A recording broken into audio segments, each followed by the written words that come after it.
Xin chào các bạn nhé. Mấy hôm trước có mấy bạn hỏi mình năm nay có lấy giống tiêu này không.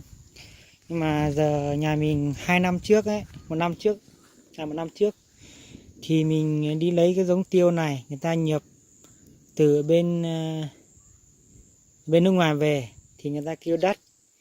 Thì nhà mình để mua được ít để về trồng. Đây, cái quả đây ạ, đây là chưa có chín. Đây. Mà năm nay có một số người hỏi có lấy giống tiêu này không, nhưng mà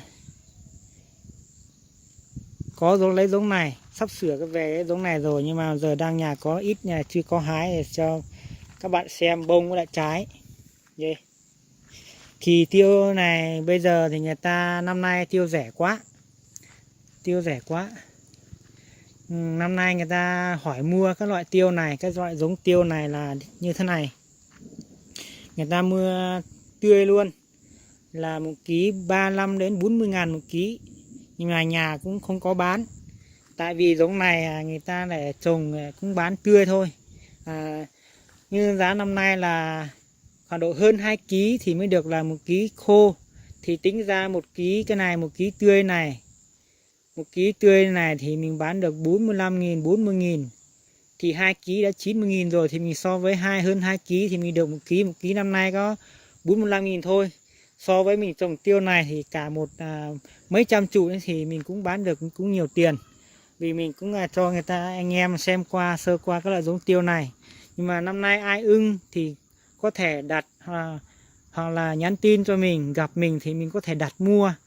Đặt mua năm nay tại vì mấy năm nay tiêu rẻ quá, người ta không có ấy về nữa. Thì vẫn có một số anh em mà nhu cầu mua, nhưng mà giờ đang mình có thời gian thì để mình cho các bạn xem. Đây này, đấy, đang ra bông đây, cho các bạn xem cái vườn của nhà mình đây. Đây ạ. Tại vì mấy trụ to này mình trồng 2 năm rồi các bạn ạ. Đây nhé, 2 năm rồi các bạn xem đó, cao phủ hết trụ rồi đấy. Tương đương này một cây mình hái được năm ngoái là mình hái được một cây khoảng độ là mấy chục ký nhỉ, quên mẹ là cân quên rồi. Đây này, cao luôn. Giống tiêu này phát triển rất là mạnh, bộ rễ rất là to đấy, bông rất là dài, bông có khi là 20 phân là một cuống đấy các bạn ạ. Các bạn nhìn vậy thôi, nó chưa giờ nó chưa có hết đây này, rất là dài luôn, cả gang luôn đó. Nhưng mà ai có nhu cầu thì cứ liên hệ nhá. Mình năm nay có thể có nhu cầu, có ai nhu cầu thì mình có thể lấy giống. Đây cho các bạn xem, rất là dài luôn đó, không phải là đùa đấy. Nhưng mà hiện tại giống tiêu này người ta thu mua tươi luôn, không phải làm khô nữa đó, cho nên nó khỏe người. Các bạn xem nhá. Đấy, như giống như trước kia người ta không có tin. Vừa rồi mình lấy cái giống ấy, cái giống bơ ấy, cái giống bơ quả dài dài như này ấy. Vừa rồi tôi quay cho các bạn xem cái giống bơ ấy, quả dài này ấy. Trước kia mình có tin, người ta bảo là 1 ký 60-70 ngàn. Cuối cùng nhà mình mua được mấy cây về nhà trồng, thật sự là cũng có trái, cũng đầu năm nay có trái thôi. Nhưng mình cũng có người đến hỏi để mua, nhà cũng hái được một cây khoảng độ chục ký rồi. Cây khoảng độ vừa rồi mình bán được 1 ký 50 ngàn đấy. Như vậy thì bây giờ tiêu cũng vậy thôi. Ai lấy thì bây giờ nó cũng như thế. Thì giống này cũng là hơi đắt một tí, nhưng mà nó lợi cái hoa của nó, cuống của nó dài, với lại bộ rễ của nó mạnh, phát triển rất là nhanh đấy.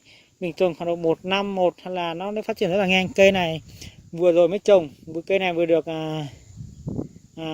1 năm các bạn ạ. Đây đó, cho các bạn xem nhỏ này, cây này vừa được 1 năm đó, giờ đã có trái này, có hoa này, mình chưa có hái. Còn mấy cái cây to kia đó, mấy cây to kia mình trồng 2 năm rồi, thì mình năm ngoái đã được hái rồi đó. Đây đấy, mấy cây này các bạn xem bông luôn đó, bông rất là dài luôn. Kéo cho các bạn xem luôn đây. Nếu bạn nào ở gần nhà mình cứ về tham khảo, về nhà mình sẽ cho xem cái vườn nhà mình nhé, để cho các bạn xem. Bạn nào ưng thì hãy liên hệ với mình sẽ đặt cùng nhau mua cùng về nhà trồng thử xem cái giống. Rồi, đến bây giờ thì mình xin kết thúc video tại đây nhá. Các bạn thì muốn lấy giống này thì